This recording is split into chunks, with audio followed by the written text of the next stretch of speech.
Sport fans, Michael Sakal sitting here with Brandon Witcham. How the hell are you? Did I just butcher your last name? Yeah, it's Wickham. Wickham. All right, I'll get it sooner. Hey, guess what? It's only the second show. Maybe before 5 or 6, I'll get it down to those signs. Well, speaking of, here we are on our second show. First show wasn't too bad. I mean, we did it off the fly. You know, we had a couple of ups and downs, but overall, I mean, what did you think? I thought it was a pretty decent show. Pretty good show, yeah. I actually wrote down some notes here for some people that gave us a little love on some write-ups. A good friend of mine, Victor Bernardino, he loved it, wants some call-ins. Good friend of mine, James Banks, he's already sharing the nice. Show out to others. People like Kelly Crisanti were wrote on there, laugh out loud, great show. Even my sister wrote, nice, it's about time.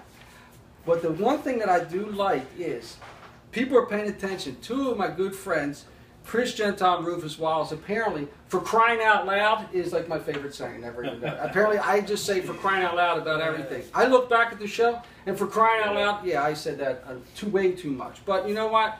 I'll have to work on that consciously. So, you just don't know what's happening. And then, we even have a subscriber to our YouTube. I want to give some love out there to Jesse Garcia and to you. Love you, love you. Hey, now, what's going on with Major League Baseball in the playoffs? I got some notes here, but tell me, what's going on? I got what I wanted in the American League. Obviously, I didn't get it in the National League. You know, just looking for new blood. You know, there's lots of people out there that aren't Cardinal or Yankee fans. They're just tired of it year after year. And I'm going to throw the Giants in there because they've won 2 out of the last, 4 or 5. Yeah, so, you know, they mix it up good. American League, all brand new. National League, not so. I'm rooting for whichever team, whichever one. Orioles with their bats, Kansas City with their speed is going to take out the National League entry. Yeah, however it goes. From what I was seeing and from what you're hearing, they're talking about, you know, as we adopted, we call them the running Royals. Which, by the way, have you noticed, they're taking headlines. And considering especially this time of the year, you know, we're in NFL season. The fact that the Royals in baseball are getting headlines, they got to be loving this. I mean, because normally, you know, just like most of our female viewers on a late Friday night are in the back seat, I mean, they take a back seat to the NFL. Right. They're actually in the headlines right now. They're getting people interested in baseball. I wonder if the Royals have enough, or those Baltimore Orioles. I'd asked you before off the air, I think it was last week, about speed versus the power of Baltimore. If speed can do it, and you seem to think it could. You know, I tend to agree just to the extent of it causes mistakes. You know, their speed over, you know, yes, it does. Throwing it in the outfield, trying to get somebody stealing, hurrying to throw, well, like Bumgarner did in the national game. You know, speed in that format can win you the game versus, you know, the long ball all the time. But it'd be interesting. And with the Giants and Cards, it seems like been there, done that. I'm going with the home field. I assume the Cardinals will pull this off in 7. I mean, it's, you know, these two, it just, how many, it's been what, 4 or 5 years in a row, it's either one or the other. It's like, can anybody else either won it or they're there? Yeah, I mean, can somebody else in the National League do something? I mean, obviously the Dodgers, I thought after one game put a fork in them. It just, the cooking took a little bit longer, that's all, but they were done. Pig didn't do anything either. Pig, however the hell you say that guy's name. Pig. Now, how about last week in the NFL? Oh, yeah. I mean, comebacks. Man, like I was telling you earlier, there were more comebacks last week than Cher's 2004 farewell tour. I mean, it was ridiculous. It was absolutely ridiculous, people. The Panthers, they went 34-20 or 31-24. At one point, they were down 24-14 in the third quarter. How the Bears let these guys come back? I mean, we watched that. I sat there, yeah. It was ridiculous. I mean, maybe the biggest comeback. And they've been doing this every week, it seems like, are these scrappy Browns. They won 29-28. They haven't been able to get into the playoffs, but that right there gave them the biggest on-the-road margin comeback. They were down 20, they were down by 18.5, and they come back and won this thing. The Saints, they were down by 11 in the third. They come back and beat the Bucs 37-31. 49ers were down by the Chiefs. They came back, and then Bills. Oh, yeah. Your freaking Bills. My Lions were winning 14-3, and I had 6.5. I was looking good, and then all of a sudden it just went to poop. It went to poop.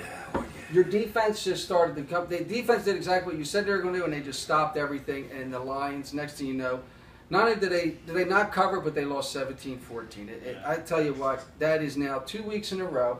I am 0-2 against you, and I am telling you, I feel like I'm in an elevator going up to the second floor to lingerie, and Ray Rice just punched me in the face. I'm done. I'm not doing it no more. I'm not betting against you. Now, what seems to be the surprise story this year in the NFL going into Week 5? Is it a team, a player, a coach, an owner? What seems to be your surprise? The biggest thing that you see going on right now? Oh, that's a tough question. Biggest thing going on. I don't know. I would say, just from a hype point of view, that the Browns are there doing what they're doing without the Johnny Manziel deal, buzzing in your ear every, He's on the bench and they're doing it. And you know what's funny with this Johnny Manziel? Do you know during the game, they made it a point to talk about it all week. Apparently they put the camera on him at one time when the Browns were losing, and he was laughing and like having a good time. Right. They made a story out of that. As if he was, I guess, like someone knows he was laughing, he's happy the team's losing. Yeah, you must sit there on the sideline. I don't even know where they come up with that crap. Right. But what was even better is, we all know his what is it, the Texas A&M lost this week. And they were getting blown out. At one point, the backup quarterback on the team had his back to the field and was chit-chatting and talking to some cheerleader. They made a point to bring that up. Right. So apparently, maybe he's Johnny's cousin. I don't know, but apparently neither one of them have anything to do when it comes to caring about football. They're just in it for the limelight. They're in it for the limelight. So you heard about our buddy Adrian Peterson? What did he do now? Apparently he smoked a little weed, so now he's in trouble again. Smoked a little what? With Snoop Dogg? Him and Snoop Dogg got a little huh? Yeah. Well, maybe it was in Colorado, maybe it was medical, he hurt himself, and maybe afterwards they stopped at Papa John's. Apparently with the deal he had to have, I don't know if it's through the NFL he had a drug test or whatever, but apparently after all that came down, he admitted he had smoked a little weed and came through on a drug test. You talk about arresting him again. Well, you know what? I just found that, and they also were talking about, he's got some charity. Apparently, they've done him wrong. Somebody's saying now that he gave some woman or something $70,000 through his charity. She claims she never got the money. His cousin just came out now, and apparently they had some threesome with some woman. There's all kind of crap coming out about Peterson. He's going to deny everything. Goofy little thing. He's crazy. He's out of it. I'm not going to believe all that about Adrian Peterson. Nah. Not without facts. Yeah, I could care less. If he doesn't play, oh well. Move on to the next guy. Let TMZ take care of that. Now, one thing I guess wasn't a surprise last week, the Pats blew out the Bengals. Beat the hell out of them. The Bengals are who we thought they were. I don't think you were expecting that bad, were you? I didn't think they beat them that bad. I didn't think the Patriots would lose 2 in a row, but I didn't think the Bengals were going to be that bad. But apparently the Bengals are what we thought they are. They are the Bengals. They need a new coach. They need a whole new something. No. He can't. Marv Lewis is a good coach. Yeah, but he never wins. He never wins when he's supposed to. It's early yet. So who are you looking at this week? Who are you looking at? Since you're cutting me off, I have to dig on my own. And I thought about going your way on the Seattle-Dallas game, but I'm going to lay off that. Okay, I got one for you just to switch it up here. Okay, Monday night game. The Niners are coming to St. Louis, and how do you like me with the Niners favored? I'm going St. Louis. Wait a minute. I didn't see the points. It's in St. Louis. But the Niners are favored by 3. Oh, the Niners are given 3, and you're taking the Rams. I tell you, the Rams are scrappy. Did you see what they did against the Eagles? They should have beat the Eagles if it wasn't for all those damn block punts and all the other bullshit that the Eagles pulled off. I mean, a couple of weeks ago, the Cowboys had to come back. Not that they're anybody special, but they seem to be scrapping with people. With some quarterback, nobody knows who the hell he is. It's a division game, and I think it's time they reach back. That defense that was just dominating last year hasn't done a thing. No.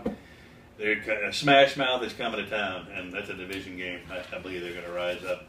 That's a gutsy call.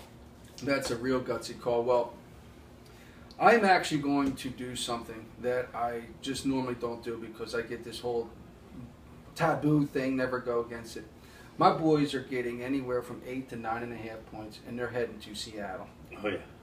Where the 12th fan lives. And it's just I just can't believe I'm doing this. I looked up some info here. As an offense, I mean they're second in running, obviously, behind DeMarco Murray. I mean, and my thought is it's possession. They're averaging 34 minutes a game in possession. So if you're going to go to Seattle and try to beat Seattle, the only way you can beat them is you got to run the ball and you got to run it down their throat. And if they can get DeMarco Murray going, if he runs hard and fast, like Forrest Gump getting chased by Adrian Peterson with a stick in his hand, we got a chance at this football game. 9.5's a lot. I mean, and then I looked at their defense. They're ranked 8th. They're only giving up 20 points a game. I mean, I'm going to go for it. A matter of fact, just to go for it, I brought my bag of tricks. I brought my boy Right, the old Rally Monkey. This is Rally Monkey. This is DC, everyone. This guy right here is going to help me win this one. I normally don't. I never pick one of my boys, but I got to go with my boys this week with 9.5. Give the gnome a little love. Even too. the gnome, and then we got the Chicago gnome. I guess he's been. Who do they play this week? Oh, who is it? All right. Well, we're back. A little technical. The Bears, yeah, a little technical. The Bears are in Atlanta against the Falcons this week. Ooh, in Atlanta against. That's a good pick. Yeah, that's a good game. I'll tell you what. Falcons just have the home field, 3-point favorite. Yeah, but you know what? The Falcons, they're not that good either this year. You know, I would take the Bears on that. If I was going, I would take the Bears. This little beauty belongs to the executive producer. The executive producer, who apparently we had a little difficulty on the camera thing. We're going to have to work on. Yeah, I'll tell you what. We're just got to cut or pay on this one. You know what? This is just ridiculous. We can't have things like this. Well, sports fans, here we are finishing up show number 2. Start calling in. Give us some write-ins. Give us your feedback. Let us know. Tell us your picks. What you got to say to these people? Have a good weekend.